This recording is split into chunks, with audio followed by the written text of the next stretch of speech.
기도하시겠습니다.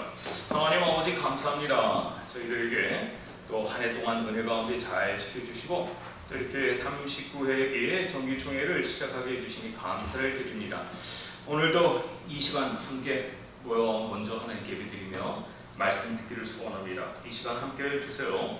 예수님의 이름으로 간절히 기도하옵나이다. 아멘.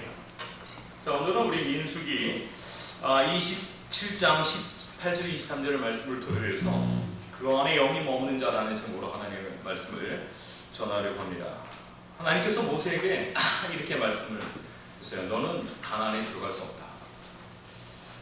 모세가 이 말을 듣고 난 후에 어떤 생각을 했을까요?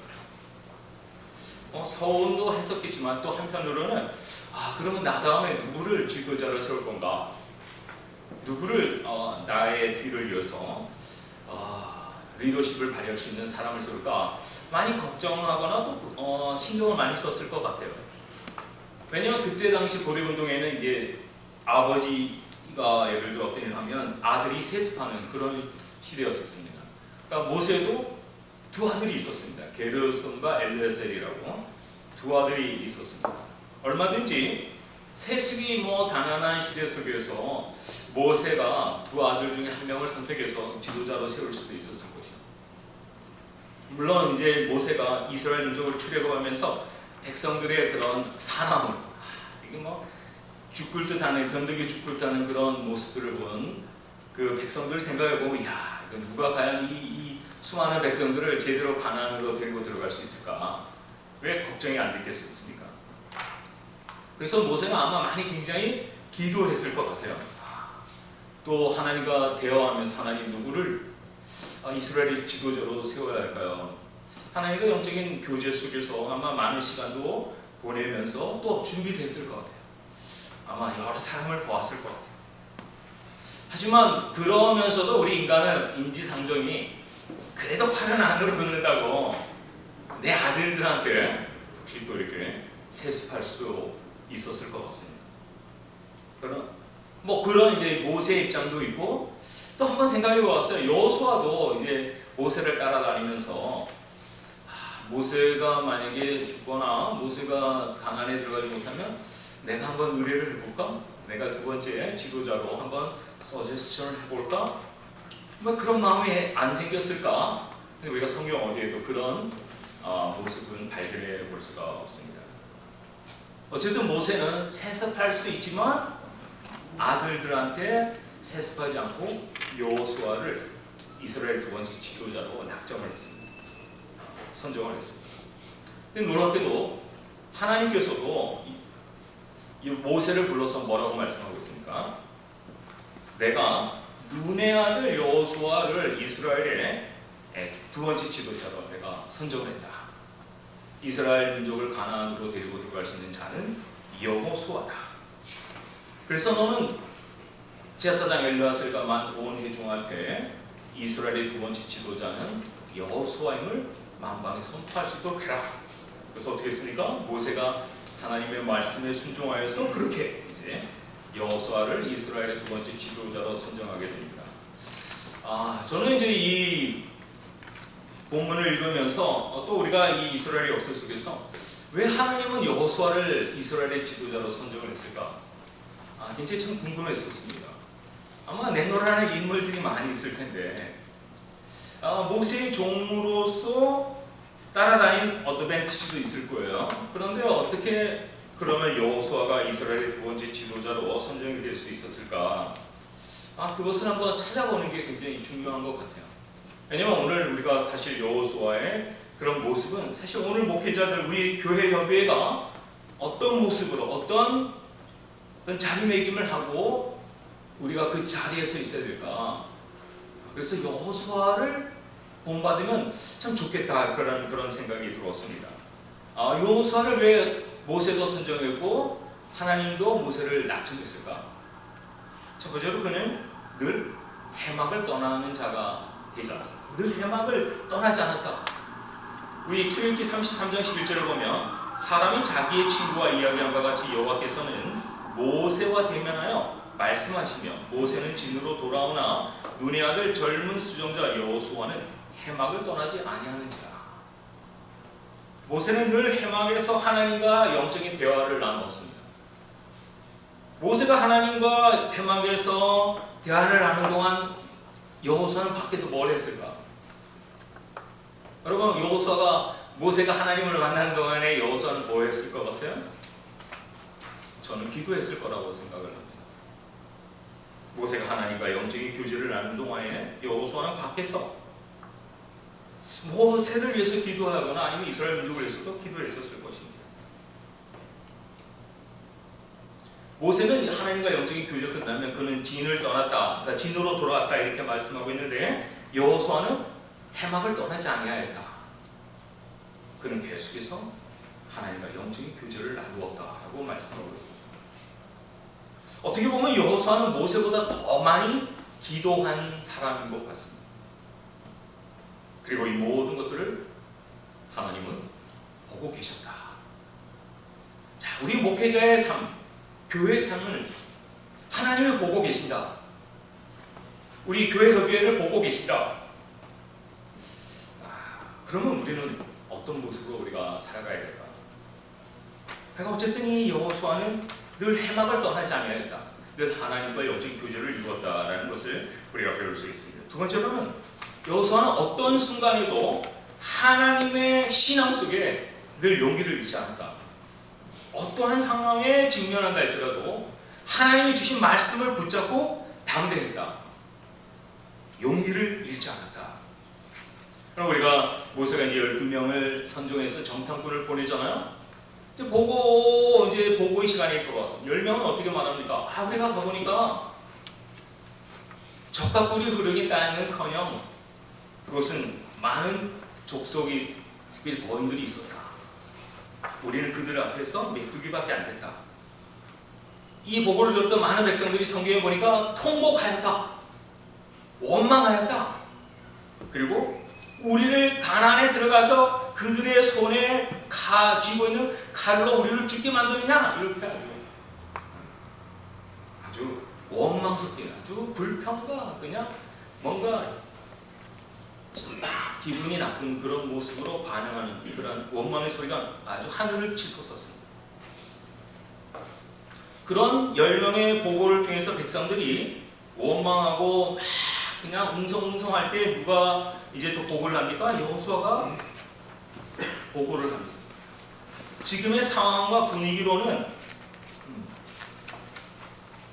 이거 말이 먹힐 수 있을까? 그런 여건 속에 있습니다.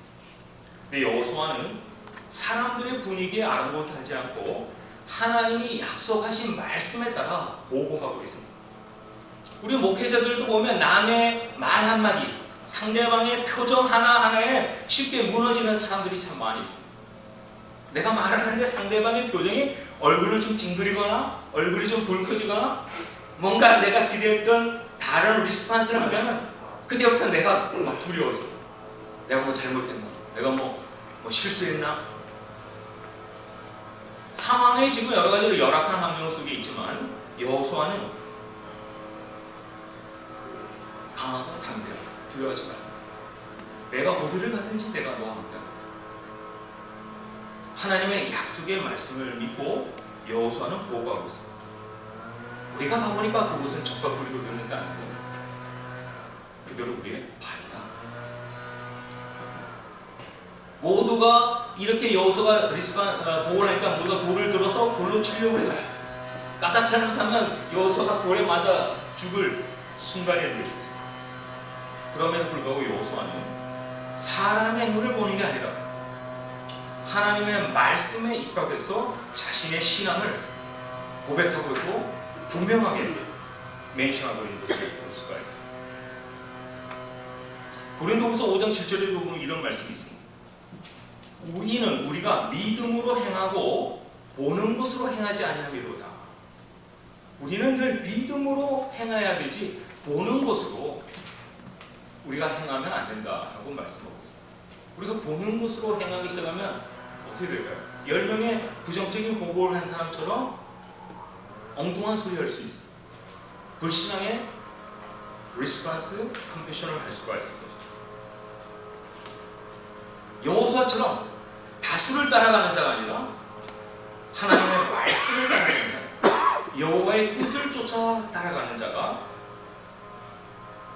되어야 한다는 것을 오늘 또 여호수아를 통해서 우리 목사님들에게 우리에게 또 가르쳐주는 것입니다. 또 하나 또 생각해 볼 수 있는 것은 이 여호수아는 모세의 곁을 떠나지 않았습니다. 그는 늘 모세와 함께 따라다니면서 리더십을 배웠습니다. 영적인 어떤 성품을 배웠습니다. 그리고 어떻게 이스라엘 민족을 끌고 가야 될지를 그는 이 옆에서 철저하게 눈으로 보고 배웠던 것을 또 우리도 늘 목회자로서 하나님과 늘 동행하면서 하나님의 말씀과 하나님의 이끄심을 우리가 배우고 실천하며 적용하는 것 굉장히 중요한 것 같습니다. 그리고 오늘 가장 중요하다고 할 수 있는 오늘 본문에 나와 있는 메시지입니다.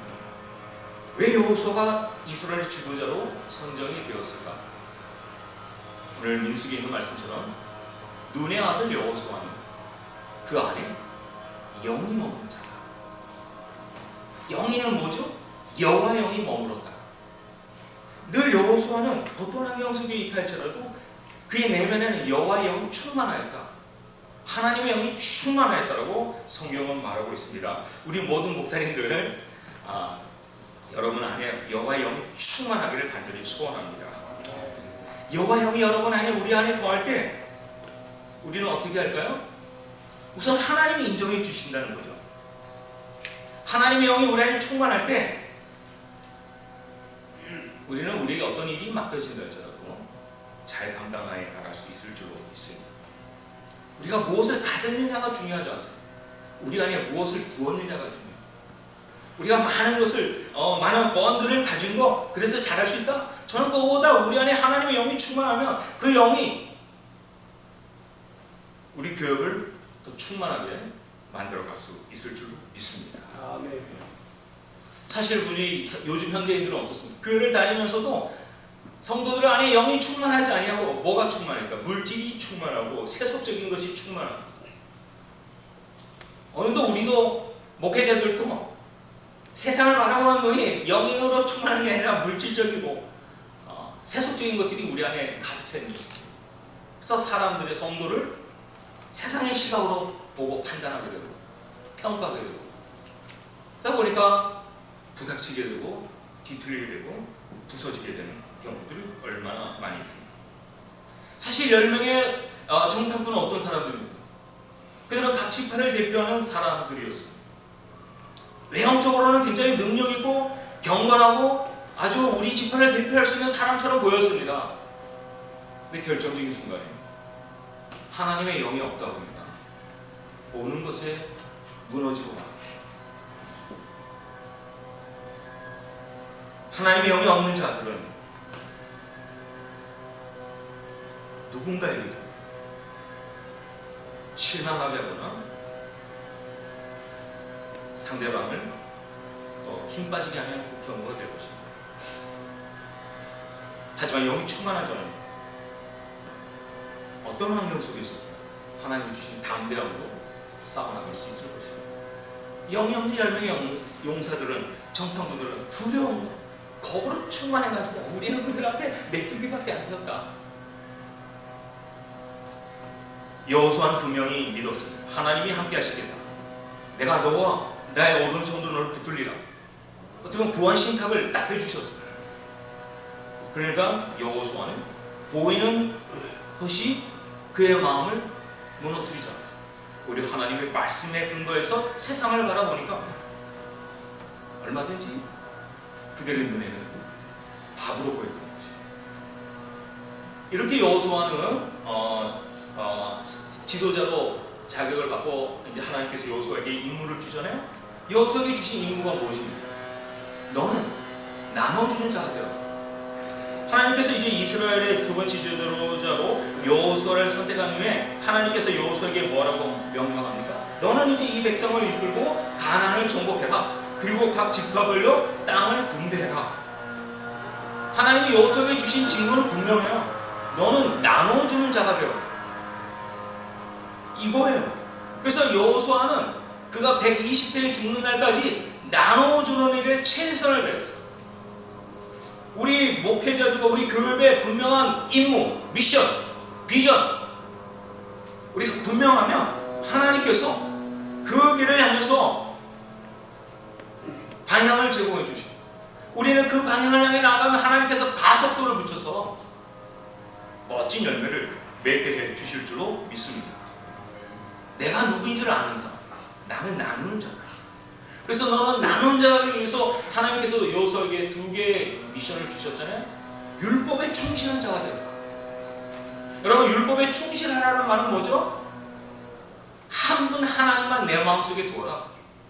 한 분 하나님께만 온전히 충실해라. 그게 율법을 충실하라는 말이 아니겠어요. 여호와께만 충실하라. 한 분 하나님에게만 충실하라. 그리고 또 하나는 뭐죠? 늘 여호수아는 두렵고 떨리는 마음이 있었기 때문에 뭐 했어요? 하나님을 붙잡지 않고서는 이 떨리는 트렘블링하는 마음을 온전히 가다듬을 수가 없어요. 그러니까 늘 하나님께 회막에 들어가서 기도하고 하나님을 의지하고 하나님께 부르짖고 하나님을 의지하면서 하나님 주신 그 힘으로 자신에게 주신 미션 나눠주는 자로서 마지막까지 살았던 것을 볼 수가 있습니다. 여호수아는 이제 이스라엘 민족을 데리고 가나안 땅으로 들어갔습니다. 이제 여호수아가 리더자로서 이제 백성들과 함께 호흡을 맞추는 사건들이 많이 등장합니다. 우리 교회도 혼자 하는 게 아니에요. 우리 회원들하고 교회는 성도님들과 함께 하는데, 이제 요단강을 건너잖아요. 요단강을 건너는 건 뭐야? 이제 새로운 터닝 포인트죠. 이제는 지금까지 출애굽하면서 애굽에 익숙해져 있었던 그런 있던 사상들이 이제는 강을 건너면서 씻고 새로운 어떤 세상, 하나님 주신 땅을 향해서 들어가겠다는 그 결단입니다. 또 하나가 또 우리가 여리고 성을 정복하면서 하나님이 아주 굉장히 중요한 메시지를 여호수아에게 주었습니다. 그 메시지가 여호수아 6장 26절입니다.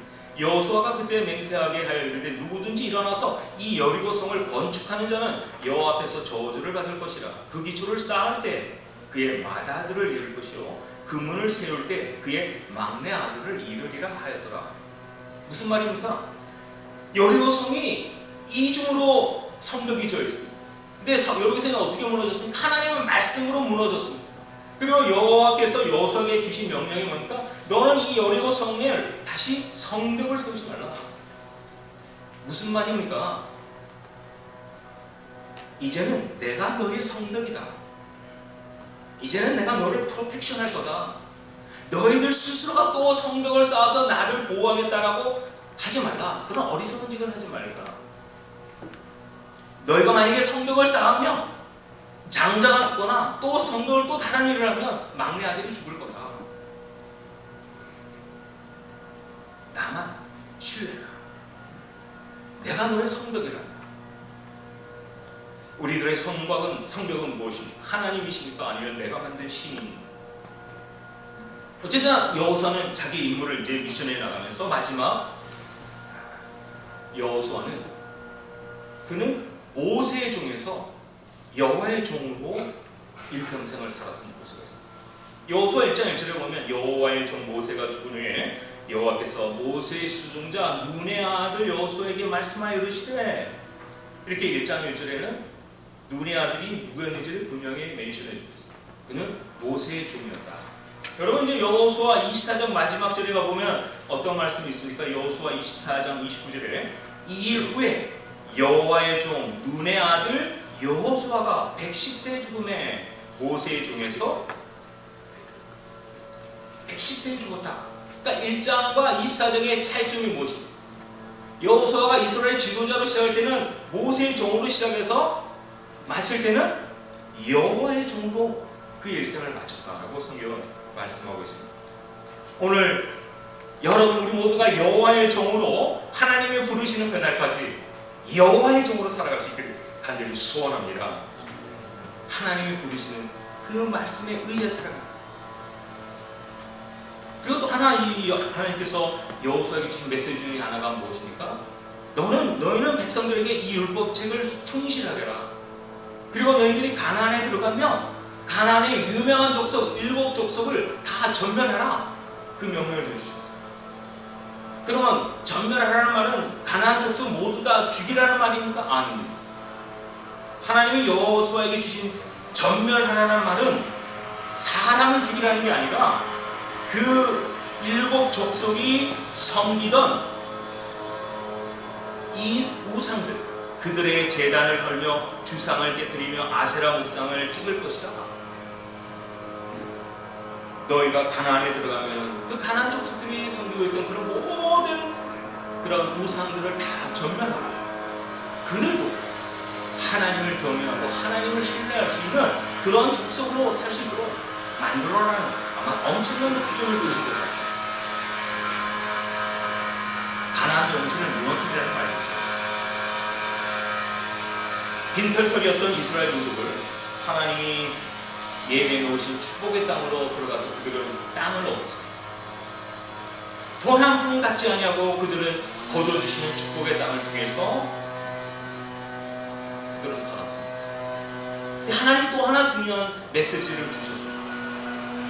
너희들이 이 받은 땅을 하나님의 부르시는 그날까지 율법에 충실하면서 너희가 주신 그 축복의 땅을 지켜라. 그렇지만 만약에 너희에게 주신 땅을 말씀에 의지하지 않고 너희 멋대로 살면 너희에게 주신 땅을 잃어버릴 것이다. 빼앗아 가실 것이다. 그래서 이스라엘 민족이 가나안에 들어가 살면서 어떻게 되었습니까? 놀랍게도 그들은 우상을 섬겼습니다. 결국 이스라엘 민족이 어떻게 되었습니까? 나중에는 포로로 잡혀가는 그런 역사를 우리가 성경을 통해서 배우게 됩니다. 얻었다고 해서 내 것이 아니라 하나님 내게 주셨다면 그것을 메인테넌스 할 수 있는 신앙과 우리의 미션, 우리의 마음이 필요하다는 것을 오늘도 우리에게 가르쳐 주고 있는 것 같습니다. 사랑하는 우리 모든 목사님들, 장로님들, 저는 우리 38회기가 하나님의 영이 충만하여 여기까지 인도해 주신 줄로 믿습니다. 아멘. 이제 앞으로 다가올 이제 39회기 우리 유재 한인교회 협의회 우리 회장님, 부회장님, 모든 임원들은 우리 모든 교회들은 그 안에 하나님의 영이 충만하여 하나님의 뜻대로 미션을 받고 그 일을 감당해 나가는 정말 하나님을 기쁘시게 하는 하나님의 그 기대에 어긋나지 않은 우리 39회기 유저지 한인교회 협의가 될 수 있을 줄로 믿습니다. 아멘. 결코 그 자리를 이탈하지 말고 어떤 상황이 우리에게 닥쳐온다 할지라도 보는 것으로 우리의 행동이 달라지는 것이 아니라 하나님 우리에게 주신 미션을 믿고 그 어떤 환경 속에서도 믿음으로 그 환경을 오버컴해 나가는 우리 39회기 유저지 한인교회 협의회 모든 교회, 목사님 교회들 될 수 있기를 간절히 소원합니다. 기도하시겠습니다. 하나님 아버지 감사합니다. 제대로 부족하고 연약합니다. 하지만 하나님께서 우리에게 영을 주시고 말씀을 주시고 또 우리에게 구원 신탁을 해주시면 우리는 어떤 환경 속에서도 극복해 나갈 수 있을 줄로 믿습니다. 38회기를 이끌어 주신 하나님, 이제 다가오는 39회기에도 하나님의 영이 충만하여 하나님께 영광을 돌리는 우리 유저지 한인교회 협의가 될 수 있도록 하나님 도와주시옵소서. 예수님의 이름으로 간절히 기도하옵나이다. 아멘.